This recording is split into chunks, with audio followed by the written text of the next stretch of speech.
dit non, il faut invoquer l'ange Gabriel, tu invoques l'ange tel, fais les prières au nom de l'ange tel. Quel ange va venir faire quoi? C'est celui qui se plaint de quoi? De ses combats justement, ne gagne pas le combat.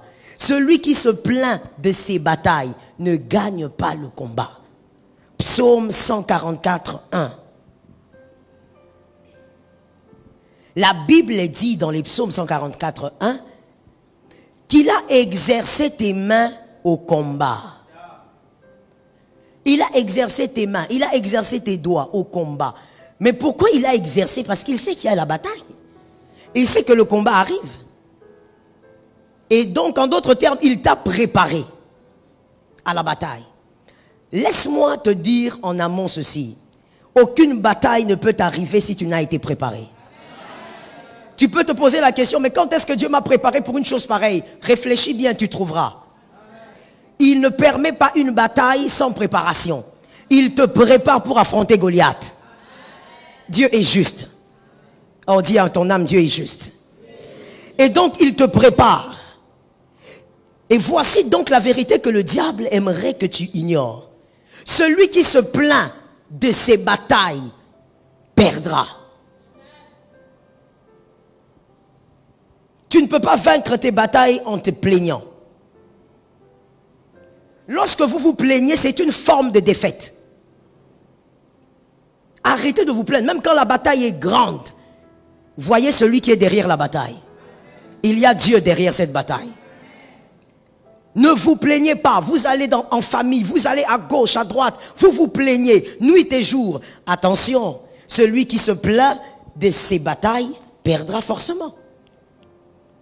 Le jour où tu comprends que les plaintes te rendent vulnérable, ce jour-là tu arrêtes. Et tu adhères à une vérité qui te rend fort. Je suis d'accord avec toi. Se plaindre de ses batailles est une forme de faiblesse. Alors qu'en réalité, tu n'es pas faible. Celui qui est en toi est plus fort que celui qui est dans le monde. Alors s'il est plus fort que celui qui est dans le monde, c'est que toi aussi tu es fort. Lorsque tu te plains, c'est une forme de faiblesse. Tu es en train de dire que tu es faible et que cette bataille est perdue d'avance. Tu vaincras par l'Esprit de Dieu. Et donc il n'y a pas de place pour les plaintes. Que celui qui était habitué à se plaindre s'arrête aujourd'hui. Tu n'es pas Jérémie pour avoir des lamentations. Toi, ne te plains pas. Regarde qui est derrière toi. Il y a quelqu'un derrière toi. Il y a même quelqu'un derrière la bataille. David a regardé, il a dit, ok, toi tu viens contre moi avec les javelots, mais moi je viens au nom de l'Éternel des armées. Ah, j'aime David, que quelqu'un me dise la puissance de la foi. Tu as été un peu en retard. Dis-moi la puissance de la foi. Mon frère, il faut être équilibré dans la vie et puis il faut savoir à qui dire quoi. Je reprends. Il faut être équilibré dans la vie et il faut savoir à qui dire quoi. David, il va devant Saül, il dit, j'ai tué l'ours et le lion, je veux tuer Goliath. Mais devant Goliath, David ne parle pas de l'ours et du lion. Il faut savoir à qui dire quoi dans la vie. Lorsque tu es devant Saül, parle de tes prouesses. Quand tu es devant le combat, parle de Jésus. J'ai aimé cet amen là derrière, j'ai envie d'aller là-bas. Est-ce que quelqu'un m'a capté? Il ne faut pas confondre les choses. Tu ne peux pas être devant Goliath, tu commences à redire ce que tu avais dit à Saül. Goliath, ce n'est pas Saül. À Goliath, on ne dit pas, j'ai tué l'ours, j'ai tué les lions, je suis un guerrier. Non, à Goliath, on dit, j'ai l'Éternel des armées. Est-ce que quelqu'un m'entend très bien? Devant Saül, David est en train de dire, voici mon visa. Mon visa, ce sont mes prouesses. Mais devant Goliath, David dit, voici mon visa. Mon visa, c'est l'homme de Galilée. C'est le Dieu d'Israël. Est-ce que quelqu'un m'entend bien? Devant les hommes, dis-leur, je vaincrai ces vents, j'ai vaincu en 2000. Dis à un voisin, cette parole-là, elle tombe sur moi. Tu dis, lorsque tu as des batailles, regarde le voisin et dis-lui, regarde tes frères, regarde ton entourage, tes collègues de service. Dis-leur, écoutez, ce qui m'arrive n'est pas grave, j'ai vécu pire. En 2021, j'avais vécu pire. En 1997, j'avais vécu pire. Ça, c'est Saül, il faut parler des prouesses. Dis à ton frère, aux hommes, on parle des prouesses. Maintenant, quand tu finis avec l'homme, les hommes te regardent et disent, oh, vraiment, tu as la foi. Les hommes t'encouragent. Là, tu as fini avec les hommes. Maintenant, tu donnes ton dos aux hommes et tu regardes ta bataille. Tu dis à la bataille, toi, ce n'est pas moi qui vais te vaincre. Je vais te vaincre au nom de Jésus de Nazareth. Je prophétise, cette année, les batailles seront vaincues. Tu ne vas pas finir l'année avec une bataille qui te suivra. Aucune bataille de cette année n'ira en 2023. Il n'y a pas de saut des moutons. Aucune bataille ne va traverser. Dis à ton frère, on va finir ça cette année. Assieds-toi avec la grâce. Si Goliath ne tombe pas cette année, tu seras sur le trône en quelle année? Il faut respecter les années. Dis à quelqu'un, il faut respecter les années. Donc mon frère, il faut apprendre à faire cette nuance-là. Tu ne dois pas devant les hommes en train de parler de je ne sais quoi. Non, les hommes, il faut leur présenter ta foi. Les défis, les batailles, présente-leur ton Dieu. Ne te plains pas. Je dis à quelqu'un, arrête ça. Vraiment, quand on finit ça, on dépose ça ici comme un sale manteau et nous on part.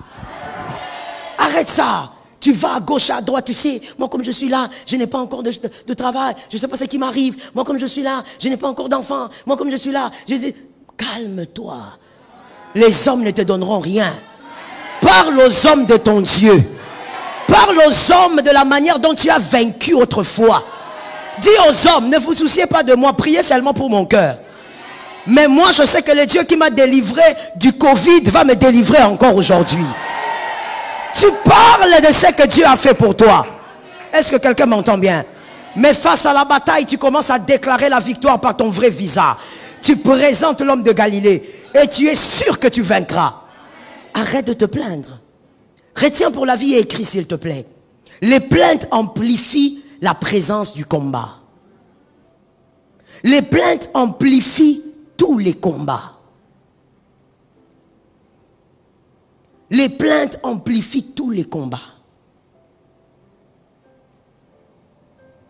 Lorsque vous parlez beaucoup d'une chose, elle s'amplifie dans votre vie. Je le dis autrement. Lorsque vous parlez beaucoup d'une chose, sa présence dans votre vie s'amplifie. Constatez, lorsque vous parlez plus de la peur va monter en vous. Plus vous parlez de la peur, vous allez commencer aussi à avoir peur. Et ça va s'amplifier.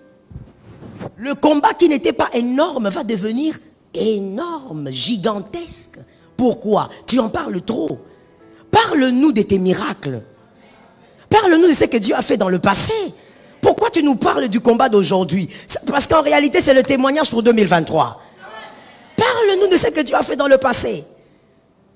Lorsque tu es dans le combat, ça le diable n'aimerait vraiment pas que tu comprennes.